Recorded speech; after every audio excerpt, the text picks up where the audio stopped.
নমস্কার বন্ধুরা, মিনু ছোট রান্নাঘরে সকলকে জানাই স্বাগত। চলে এলাম আজ আবার একটা রেসিপি নিয়ে।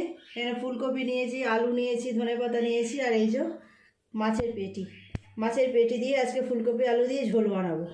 টমেটো আছে, টমেটোটা কাটা হয়নি। আগে মাছগুলোর মধ্যে নুন আর হলুদ মিশিয়ে ভেজে নেব। নুন আর দেবো হলুদ গুঁড়ো। প্রত্যেকটা মাছের পিসে ভালো করে নুন আর হলুদটাকে মিশিয়ে নেব। জ্যান্ত জ্যান্ত মাছ আর এইরকম টাটকা টাটকা সবজি দিয়ে ঝোল, যে কোনো মাছের ঝোলই খুব ভালো লাগবে।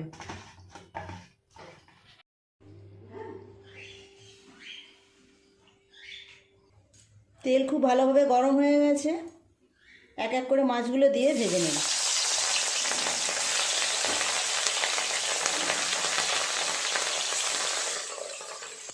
মাছগুলো উল্টে দেবো। এই পাশটা ভাজা হয়ে গেছে।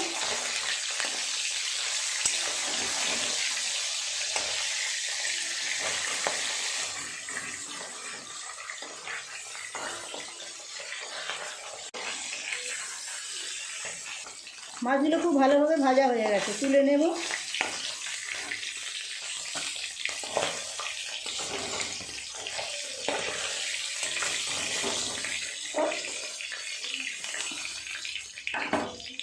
বাকি মাছ দুটো একইভাবে ভেজে নেব। একটা মশলার পেস্ট বানিয়ে নেব। হলুদ গুঁড়ো দেবো 1 চামচ, লঙ্কা দেবো 1/2 চামচ, জিরের গুঁড়ো দেবো 1/2 চামচ, আর ধনের গুঁড়ো দেবো 1/2 চামচ। অল্প একটু জল দিয়ে একটা পেস্ট বানিয়ে নেব।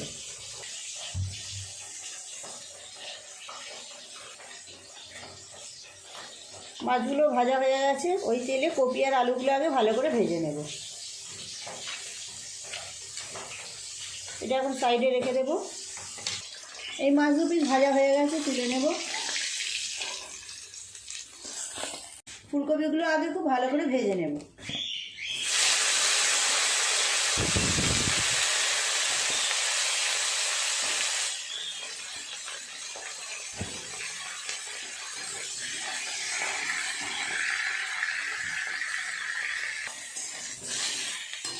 ফুলকপিগুলো কিছুটা ভাজা হয়েছে, এরপরে আলুগুলো দিয়ে দেবে। আলু ফুলকপি আরেকটু ভালো করে ভেজে নেবে।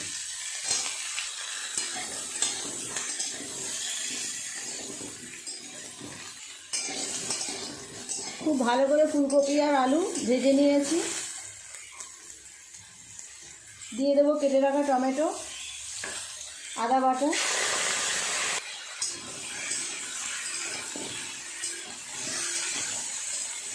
খুব ভালো করে একটু মিশিয়ে নেব সবজির সাথে আদাটা।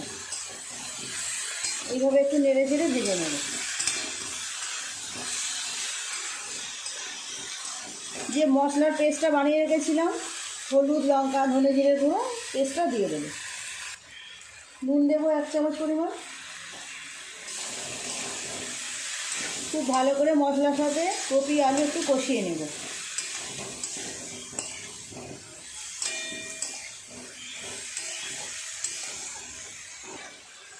বেশ কিছুক্ষণ সময় নিয়ে ফুলকপি আর আলু এইভাবে সবজির সাথে, ফুলকপি আলু সমস্ত মশলার সাথে ভালো করে কষিয়ে নিয়েছি। বাজারে তো খুব কম সময় ফুলকপি পাওয়া যায়, যে কদিন পাওয়া যায় সেই কদিনই এইভাবে নানা রকমভাবে ফুলকপিগুলো রান্না করে খেয়ে নিতে হবে। এরপর তো সারা বছর সেই আলু আর আলু। ফুলকপিটা খেতেও আমাদের বেশ ভালো লাগে। যে কোনো মাছের ঝোলেই কিন্তু ফুলকপি দিলে খুব ভালো হয়। খুব ভালো করে কষিয়ে নিয়েছি সবজিগুলো মশলার সাথে। টমেটোগুলো একদম সুন্দরভাবে গলে গেছে। জল দিয়ে দেবে।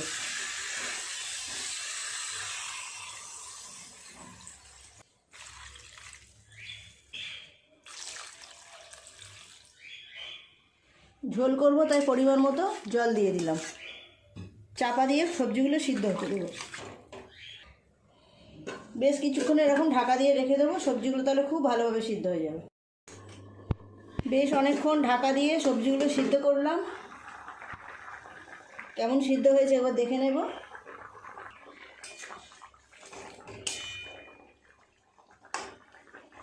ফুলকপি আলু খুব ভালোভাবে সিদ্ধ হয়ে গেছে। ঝোলটা ঢেলে নেব।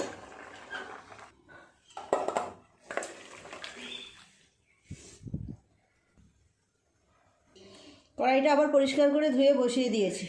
দিয়ে দেব তেল মাছের ঝোলটা সামলানোর জন্য। কদিন আগে মিশনে এক্সিবিশন দেখতে গিয়েছিলাম, ওখানে মেলাও বসেছিল। তো এই বড়িগুলো আমরা মেলা থেকে কিনে এনেছিলাম। এগুলো বিউলির ডালের বড়ি, দেখি কেমন হয় খেতে। বড়িগুলো একটু ভেজে নেব। এত ছোট ছোট বড়ি আমরা কোনোদিন বাড়িতে দিই না, কিনেও খাই না। সেদিন মেলায় ইচ্ছা হলো দেখে কিনে নিই, কেমন লাগে দেখবো খেয়ে।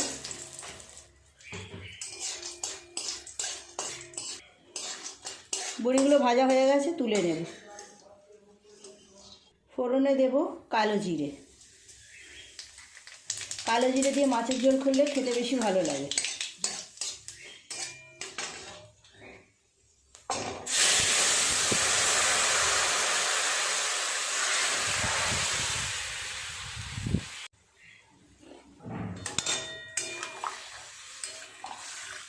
খুব ভালো করে একটু ফুটিয়ে নেব, তাহলেই হয়ে যাবে ফুলকপি দিয়ে কাতলা মাছের পেটির ঝোল।